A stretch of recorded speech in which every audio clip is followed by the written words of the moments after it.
মাওলানা মওদুদীর হাত ধরেই শুরু হয়েছিল জামায়াত ইসলামী। প্রতিষ্ঠার পর থেকে এখন পর্যন্ত তৎকালীন পূর্ব পাকিস্তান ও বর্তমান বাংলাদেশে দলটির আমির হয়েছেন মোট ৬ জন নেতা।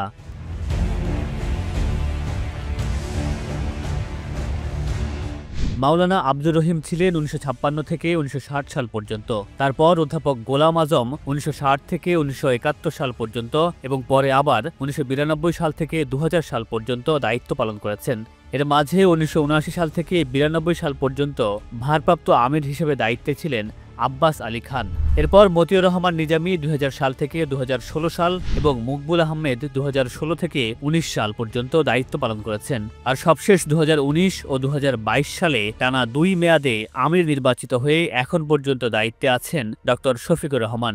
সংস্কারের দাবি নিয়ে আমাদের সামনে এসেছেন, আমাদের কোনো অধিকার আছে তাদেরকে।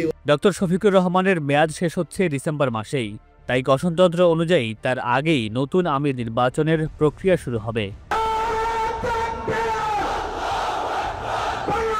জামায়াত ইসলামীর নিয়ম হচ্ছে প্রতি ৩ বছর পর কেন্দ্রীয় সংগঠনের নির্বাচন হয়। মেয়াদ শেষ হওয়ার কয়েক মাস আগেই শুরু হয় প্রস্তুতি। প্রথমে কেন্দ্রীয় মজলিসে শুরার বৈঠকে ৩ জন সম্ভাব্য প্রার্থীর নাম ঠিক করা হয়।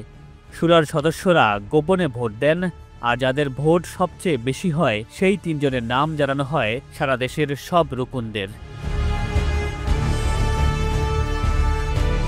তারপর রুকুনদের বলা হয় এই ৩ জনের মধ্যে যাকে আপনি উপযুক্ত মনে করেন তাকেই ভোট দিন, তবে চাইলে এই তালিকার বাইরেও কাউকে ভোট দিতে পারেন। শেষ পর্যন্ত যিনি সবচেয়ে বেশি ভোট পান তিনিই হন জামাতের নতুন আমির। তবে নির্বাচিত হওয়ার পরেও যদি কখনো দেখা যায় আমিরে জামায়াত রুকন হওয়ার যোগ্যতা হারিয়েছেন বা শুরার বেশিরভাগ সদস্যের আস্থা হারিয়েছেন, তাহলে তাকে সরিয়ে দেওয়ার নিয়ম আছে। এই প্রক্রিয়াটি হলো শুরার ১/৩ সদস্য যদি লিখিতভাবে আমিরের বিরুদ্ধে অনাস্থা আনেন, তাহলে ১ মাসের মধ্যে আমিরে জামায়াতকে শুরার বৈঠক ডাকতে হয়, যাতে বিষয়টি আলোচনা করা যায়। যদি সেই বৈঠকে শুরার ২/৩ সদস্য প্রস্তাবের পক্ষে ভোট দেন এবং আমিরে জামায়াত সেটি মেনে নেন, তাহলে তার পদ সঙ্গে সঙ্গেই খালি হয়ে যায়।